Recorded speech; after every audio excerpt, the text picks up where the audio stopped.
Welcome to gaLtalk, a new show for women with an emphasis on discussing the cares and concerns of life from the perspective of women of color.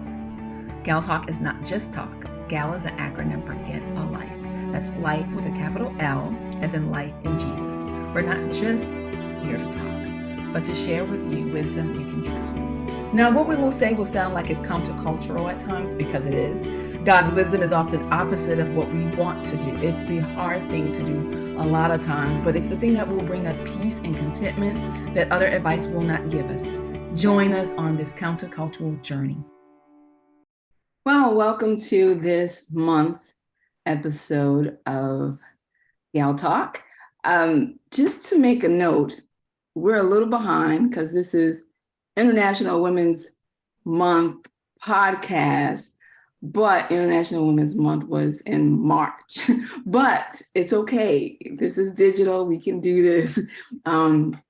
Just know that this is why the topic is about women, and then we will catch you up for our topic this month, a little later in the month. Welcome back to Jerome and Marisa. My name is CJ, and I am going to just be guiding us through this conversation about women and the celebration of women. So I'm going to ask the first question. What is a woman?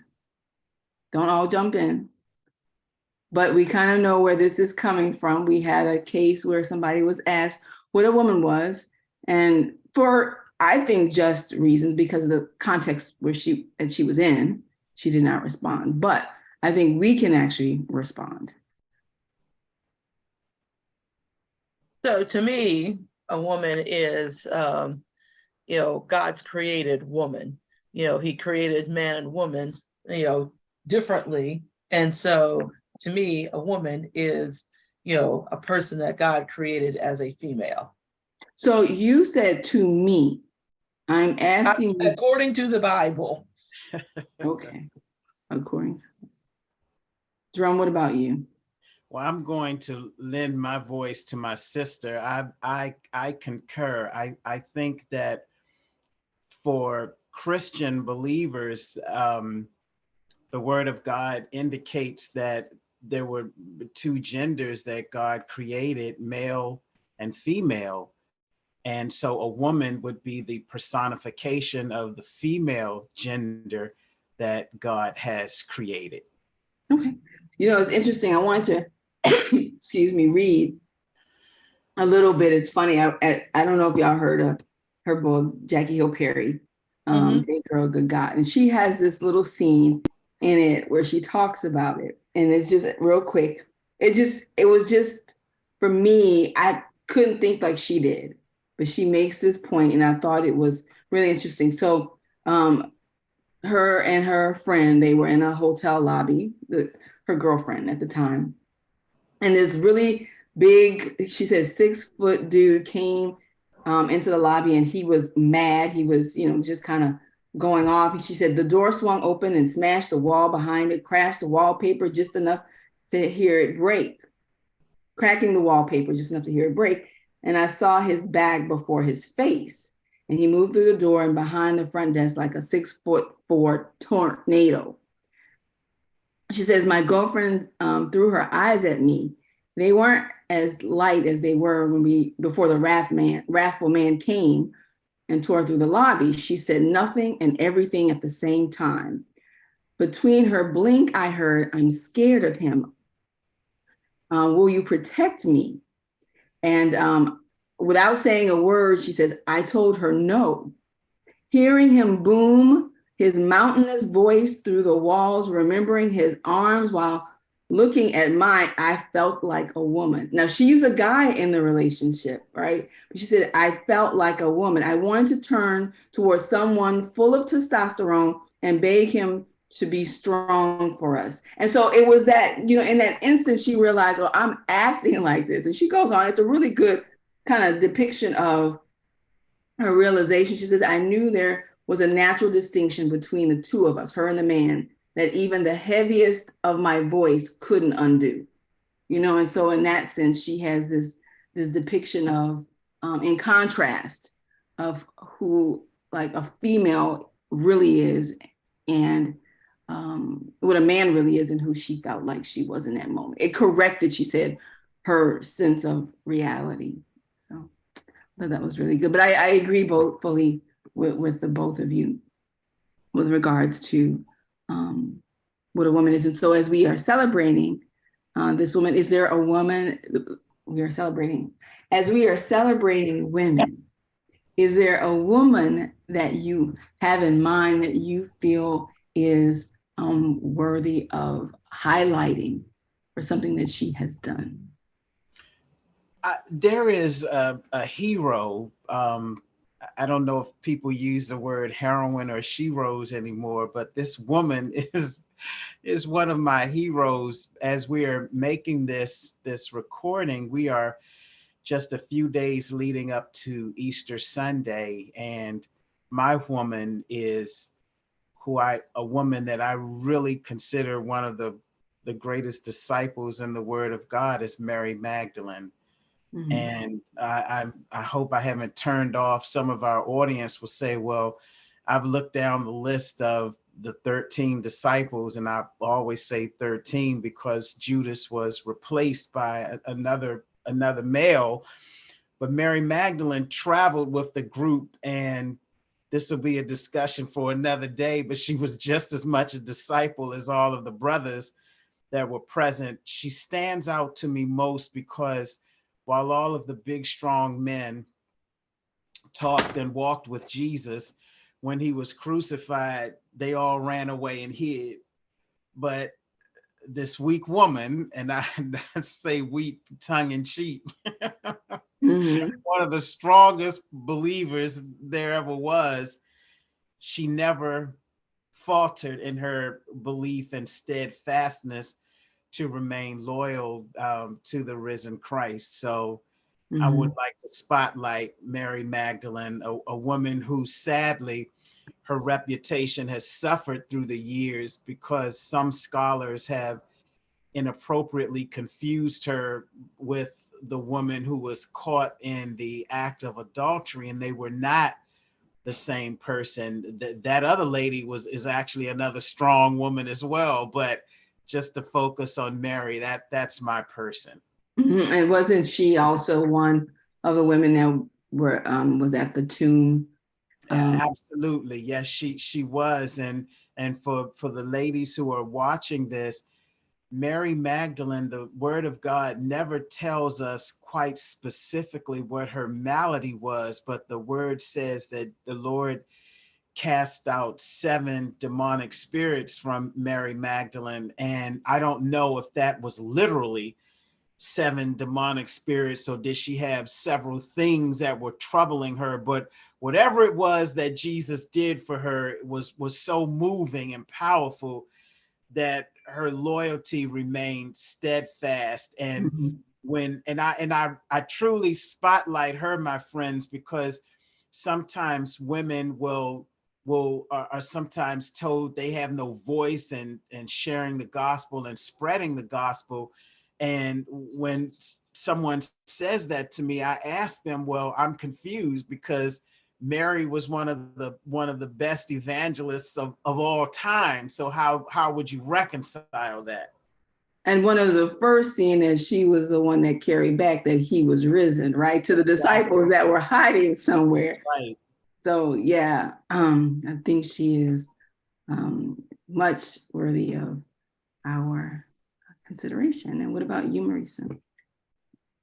So again, another woman that comes to my mind is the Samaritan woman, if we're talking about women in the Bible. Because again, even some of the things that Jerome said, were true for this woman, in that, once she had an encounter with Jesus, she was so moved by and so changed that she ran off and told everybody around her who it is that she had this encounter with, and not only that, they all came to go see.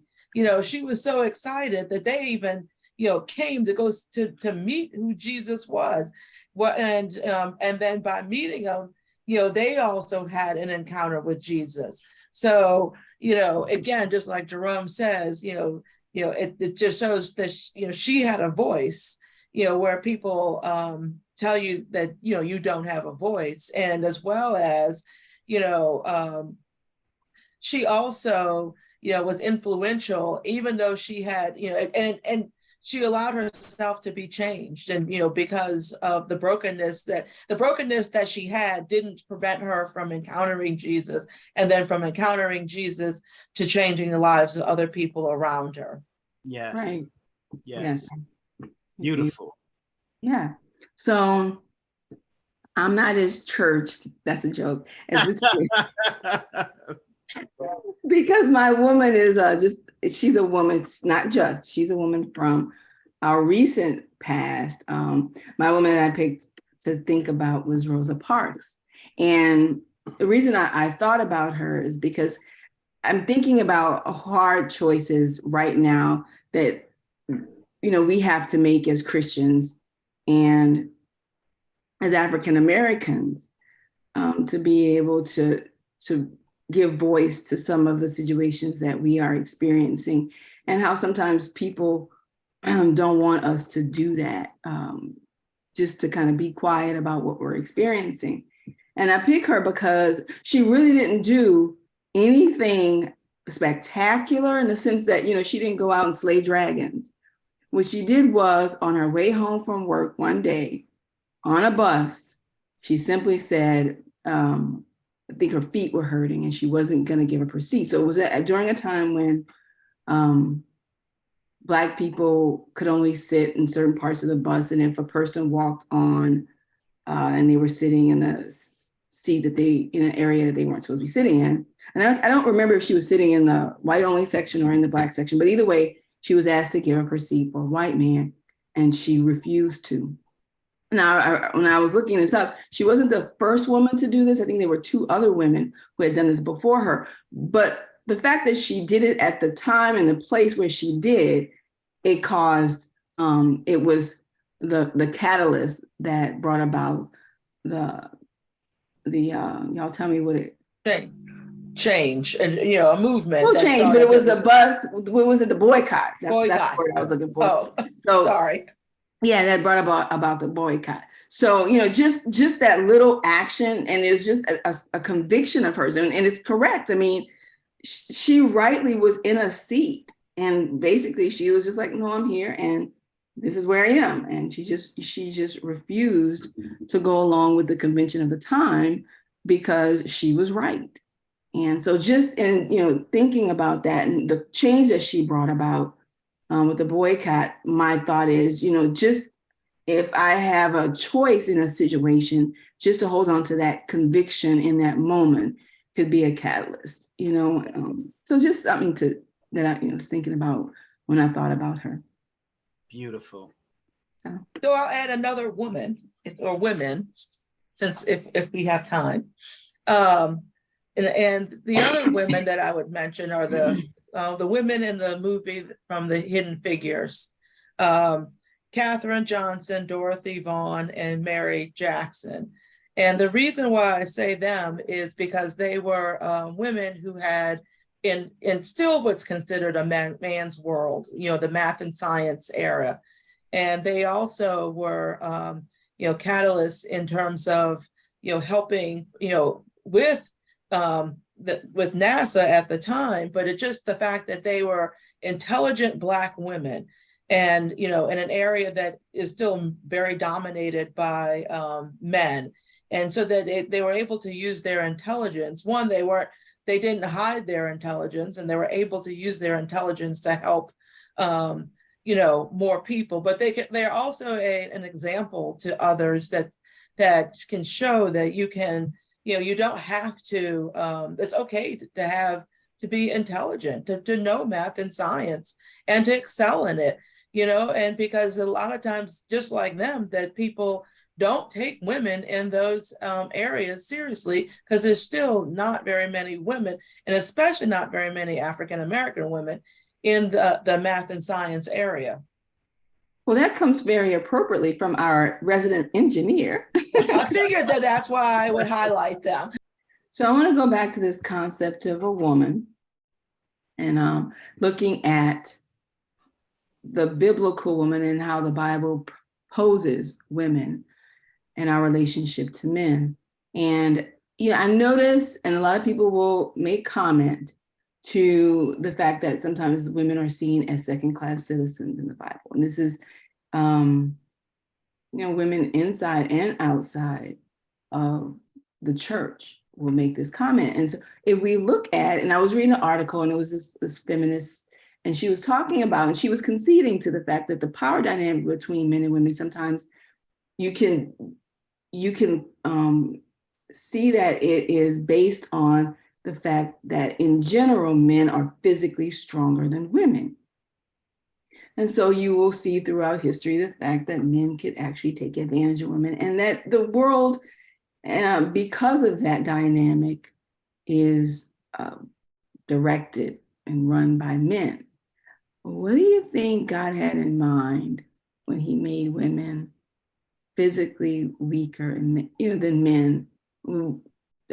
I'm sure, and I'm asking you this question, I'm sure he didn't mean for us to be abused, but just kind of this design that he put together, it has lended itself to that. So what do you kind of thinking God had in mind? Well, it's a wonderful question, and I thank you so much for presenting it.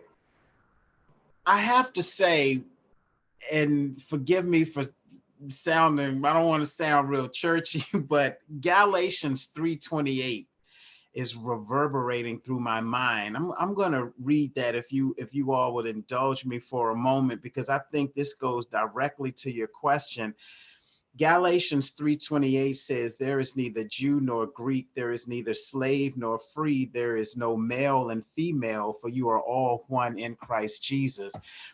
That scripture comes to mind because of what you said, CJ, a few moments ago, that because God may have created the female gender to be the weaker vessel, in the sense that clearly most women are not physically as strong as their male counterparts, but that doesn't mean that they are inferior.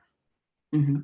If I could have a cup made out of gold foil, and then I could have a stronger cup made out of paper, which one is valued more?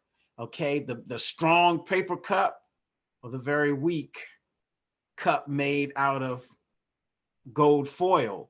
Says to me that God was not only masterful in bringing the two sexes together, but as much as we may fight amongst ourselves, we need one another. Can you imagine a situation where there was all brawn and no thinking, no emotion, no ability to access strength beyond just the muscular? And so I thank the Lord that many of our sisters are able to bring, not only in terms of relationship, but in terms of leadership as well, being able to focus on strength that doesn't always come just from the mighty muscles. So Well, men are thinking too, right? I don't want to take absolutely.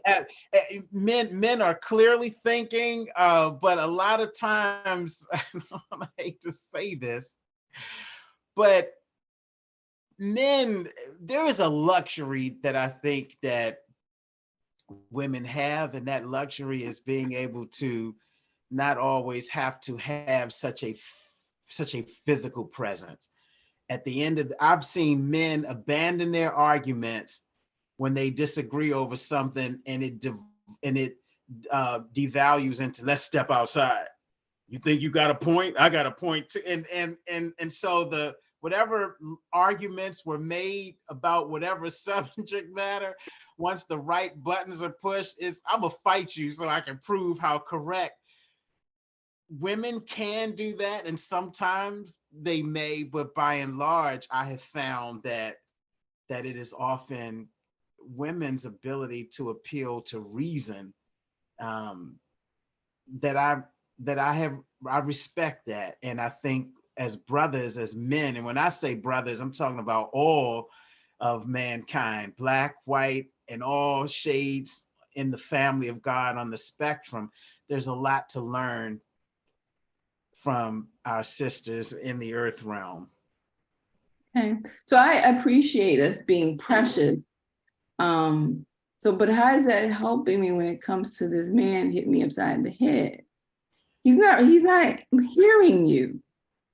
You know what I'm saying? My example is just, I mean, it's just an example. Yeah. But my question has to do with how do you think God intended this design to look like, with me weaker and men taking advantage of my weakness and running the world the way they have? I'll comment. Mm-hmm. I mean, and I think part of the problem is that we're looking through it through the eyes of the world today versus the eyes of God when He created us.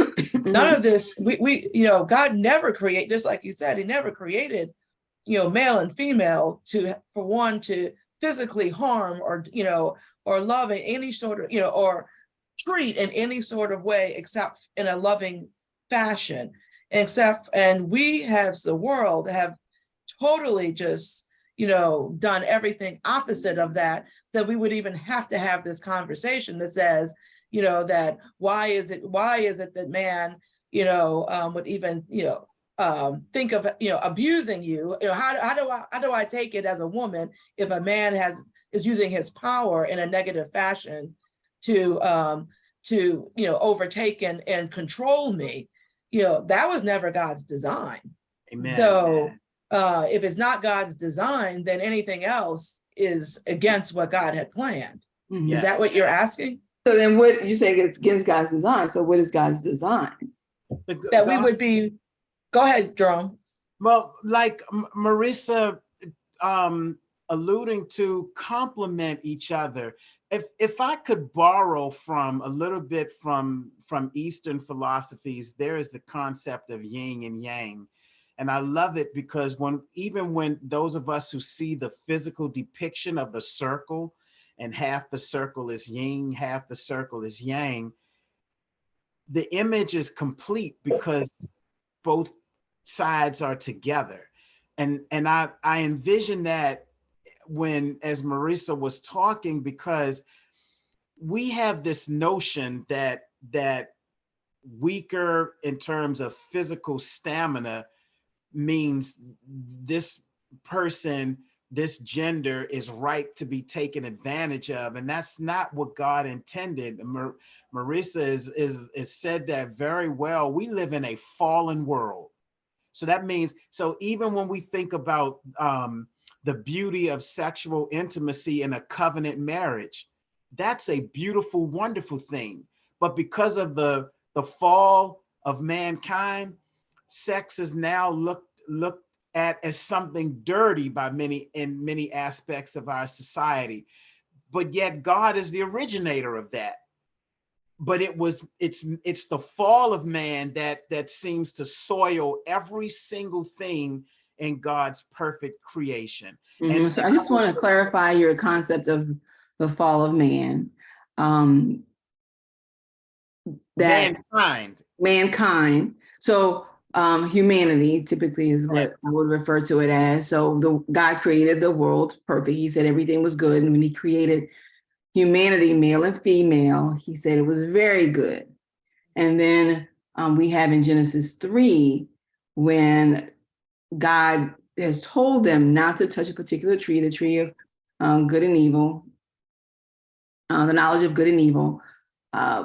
Satan talks, or the serpent, talks to Eve, the female, and entices her to eat from the tree, which God has told him not to.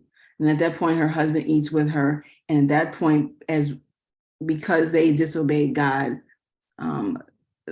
God curses the world. He had told them that the day that they ate of the tree, right, they would die. And so it's just the consequences of that sin. Absolutely. So I want to go back to this comment, the comment you made, always, clarifying. And you mentioned yin and yang and how we are complete, how, male and female are complete, how we complete each other. Are we complete alone? I think we are complete in and of ourselves. And one of the things that I'm glad we're revisiting that, because what one of the things that as a minister, I always tell people, when you get married, people say 50-50. No, you must be 100-100. And there are many people who both male and female, who have no desire to be married. And so when I say when I evoke the concept of yin and yang, I don't mean that to apply to personal relationships so much as I mean it should apply to humanity. That there is a presence at the proverbial table for both sexes, and that, see, this is why a society of all men couldn't function properly. A society of all women could not function properly. Well, I don't know about that, but go ahead. Well, That's a joke. It's a joke. Go ahead. yes. Well, I think that what I really want to see both sexes do more is celebrate and value the opposite sex. That's something that, unfortunately, we've gotten away from, that, just being able to celebrate the opposite sex and appreciate each other for what we have in common and what we have that's different. And I think we live in a world that if we automatically spotlight something as being different or distinct, that we somehow will assign perhaps a negative concept to it. And I'm like, no, we can approve everything. Everything in God's creation is not the same. There are things that are uniquely different. There's commonality there, but there are just certain things that are unique. As a man, I am never going to be able to do some things that God has specifically designed females for. I will never be able to have a child. I just can't. And that is a perfect segue to the next question. Well, before we leave that, and then I'll go into the next question. I also want to say that, sometimes we get hung up in how we, the world, classifies male and female beyond the created body. That males have to act one way and females have to act another way. Yeah. And then that's that. And when you don't act the way that the social norm says, then now all of a sudden you're stuck and you're outside of the social norm and nobody accepts you the way you are created to be. And you shouldn't be left out of it just because that's not what it is that you created. You can, because you can go work on a car, even though that men normally work on a car. Things like that. Those are where we just have to be careful not to decide what we think that the descriptions of the personalities of the people should be like, beyond what the creation of God in terms of male and female are like.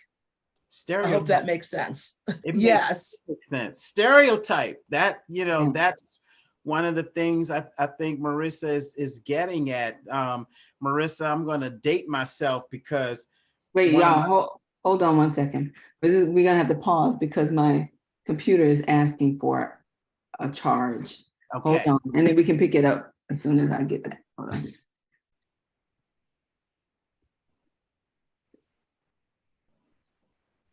This is the commercial break. Yes.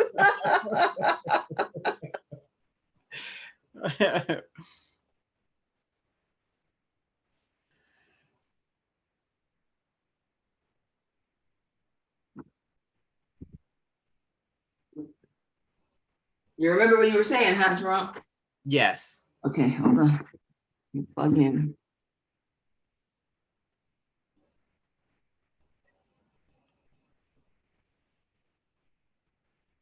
Okay. All right. Okay. So when Marissa was talking about stereotypes, and this is what I mean when I say I'm going to date myself, as a kid of the 80s and 90s, there was a movie, My Cousin Vinny. And again, viewers, get this movie off of Netflix, My Cousin Vinny. I don't want to give too much of it away, but there was a scene where they really needed an expert on car mechanics. And the woman who takes the witness stand in court to testify is one of the best mechanics anyone had ever seen.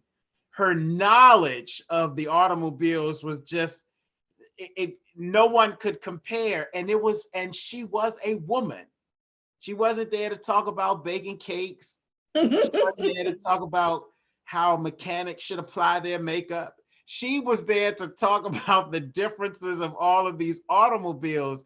So I promise you, if you really want a good laugh, check out the movie My Cousin Vinny and pay very close attention to the character created by the lovely actress Marissa Tomei.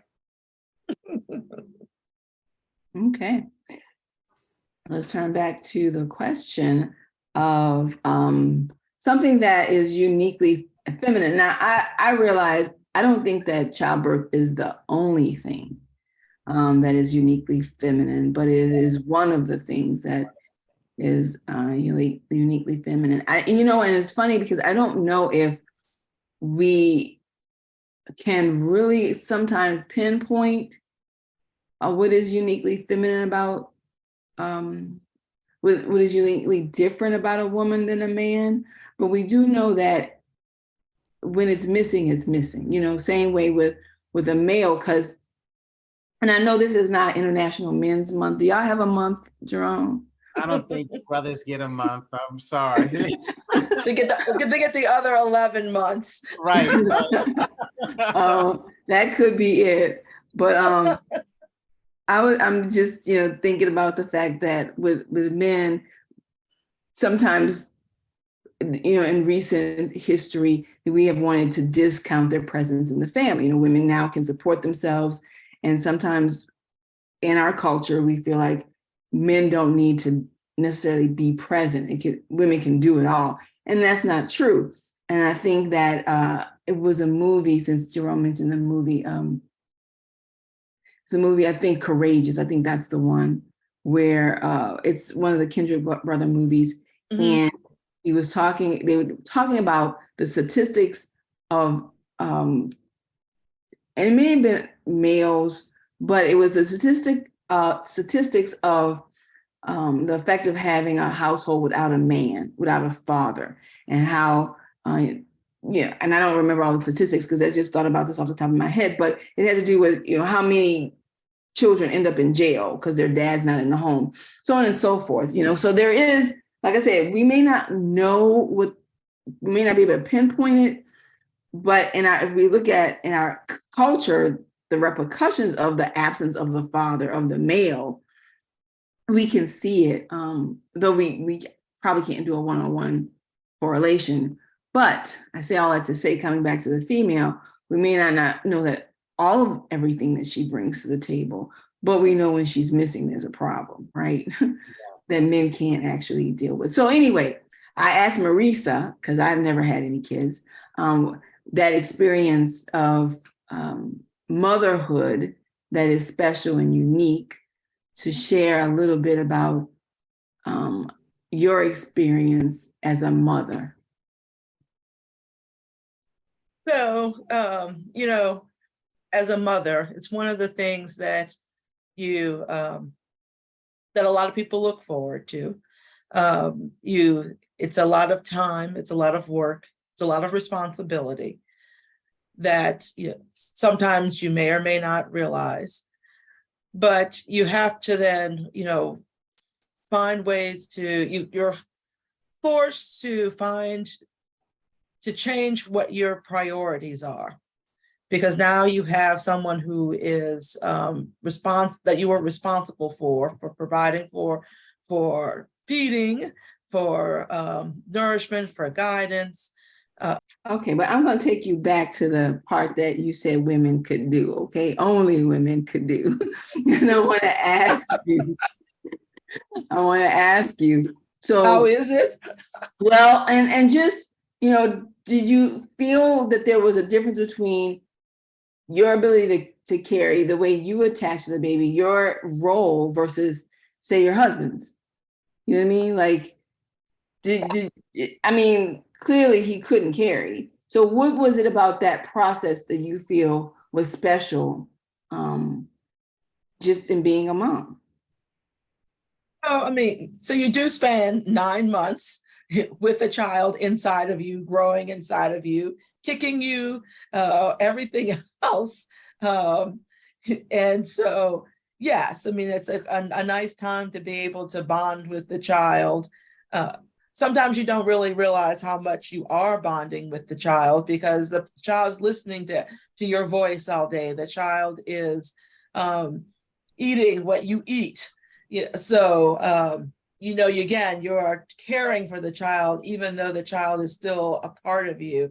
And it is amazing to believe that, just from some cells, and that this child comes out of this and that God has created, and this is what God has done in terms of how we reproduce. And so it is a really amazing time if you stop and think about all of what God has done and how he has set it up so that we can have children and just grow a child inside of a person. So yes, that part is amazing.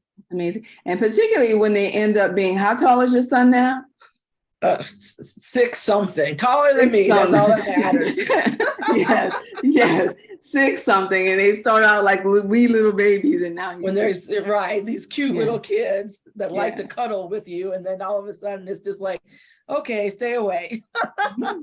Yes, well, that's good. That's interesting. So, question. What is fun about being a woman? And don't worry, Jerome, I got a question for you. Because you can't answer this question. Can't answer that. No. I'll let you go first, CJ. Okay. Well, I do think that while we can't be stereotypical in everything, I do think that women, we can get away with liking pretty stuff a whole lot. I'm not a big shopper, but I do like pretty stuff. I do like pretty clothes, I'm not a car person, y'all. I like, what? It was funny. I'm laughing at you because Maya Angelou's poem, I am woman phenomenally. So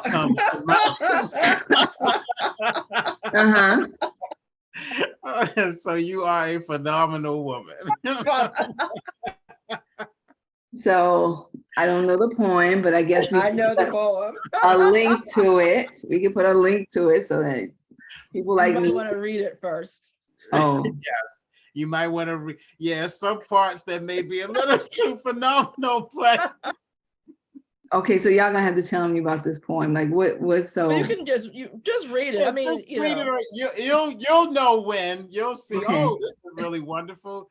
Here's something that we can post. Here's something that we can post. Okay. Well, I'll continue about how fun it is to be a female, but I do think that there are things that because women are okayed in a sense, to think about physical beauty. And I don't mean just our bodies, which we do. I do like the fact that we can get to play with our hair and design and different things. But I think it's because of that already bent towards the beautiful that we can actually get away with some things that men can't get away with, because y'all expect it to kind of be neutral brown. When you see a guy in bright yellow, there's a problem, right? You're like, what? Why is he wearing bright yellow? Why is he wearing fuchsia? We can do the beautiful, we can do the variety, and nobody questions us in that way. Now, I'm not saying that men can't do it; they can do it, but there's still going to be that question there. Whereas we can do some things like that. I do think that women can hug, and I understand some of this is kind of cultural. Emotionally, we can, be closer and physically closer to one another. Sometimes than men can, and this is currently in our culture, because I know there are cultures where men are awfully physically touchy with each other. And there's, it's clearly just a friendship. So in that sense, I think that we get to play and giggle. And I remember seeing some little girls, and they were just talking and giggling, and it made me happy because it made me feel like that was normal for girls, to be giggly and girly. And it was just a sense that things were well, because it's a sad thing to have, a little girl who doesn't have that giggle, because there are other things going on in her life that you say something is wrong, when they're just so serious that they can't giggle together. So we can giggle, we can do all that kind of fun, touchy friend stuff, and like pretty stuff. And so I think those are some of the things that I like about being a female. I think, I think also for me, just also it's okay to be vulnerable. People don't expect you always to be, this really strong person. In fact, it's okay when you cry, because typically you're crying not always because you're sad, because that's just your emotional way of venting. And people don't always think that it's something wrong, even though sometimes they do. But I mean, it's not really like, if men emotionally cry all the time, I think that just the same way people would think, oh my goodness, what's wrong with him? But if you have a bad day, if you're angry, if you cry, it's no big deal. And people tend to also help you more when you're women versus men, because they feel that it's okay. So then the question for you, Jerome, is, as you have observed women, what about a woman do you think, what women, just not your generality about women, makes us perfect matches for men? Oh boy, that is a very good question, because it really makes you think. I look at two of the best women that I know, my wife, that I thank the Lord for, and my mother, who is still alive. And both of these women are strong women. And I don't mean strong in the sense that, sadly, when we think of a woman's strength in today's society, we'll say this sister is strong because she endured a lot of abuse and negative. That's one kind of strong. But I look at the strength that these two women have in terms of being able to not only own truth, but to be sure-footed in it. That we live in a world now where things are on a slippery slope, but these two women are grounded in what they believe, not inflexible, but they are grounded in a certain strength. The Marisa, you and CJ may know this play by a wonderful female writer, Lorraine Hansberry, A Raisin in the Sun. And in this play, the character Beneatha, who goes on to medical school, was a wonderful character, very full of herself, very smart. And she had told Mama, who didn't have much of an education, I think Mama may have gone to maybe the 3rd grade, and Beneatha was the character. And Beneatha says, Mama says something like, I thank God for Beneatha's schooling. And Beneatha says, oh, come on, Mama, that God jazz ain't have nothing to do with it. There's just man. And so Mama walks over to Beneatha, and I wish there was another way to say this, but it's not. She slaps Beneatha. She says, and you say, in my mama's house, there is still God. And I can hear that after I saw Esther Roll, who most of us know as Florida Evans on Good Times. I was at the Kennedy Center when Esther Roll played Mama, and Esther did a good slap. You in my mama's house, there's still God. Why am I saying all of that? I'm saying it to say that I have seen women's strength. I've seen the strength of my mom when some of us as children doubted whether or not our dreams could come true because we were the first to go to college and to break new territory, and nobody else in my life had been a lawyer or a judge. And so for me to even think that I could become that, my mother wouldn't mind me telling you all this. My mother never graduated from high school, but yet 3 of her 4 children have advanced degrees. My sister is a vice president of a company. I am a retired judge back in employment working for the federal judiciary. One brother is a professional musician. The other brother is an educator in college and school. So I've said all of that to say strength. There's so much strength, and we have to learn how to clearly define what real strength is. It's not just brawn. It's not just Yes. muscles. The strength of the head and strength of the heart. Mm-hmm. So just listening to you, as a response to the question, there's something you're saying God has given a woman in the way she compliments a man, that is resilient. Yes, there again, going all the way back to Mary Magdalene, there is a reason that all those men ran away. But this woman, see, her strength didn't come from how many dumbbells she could bench press.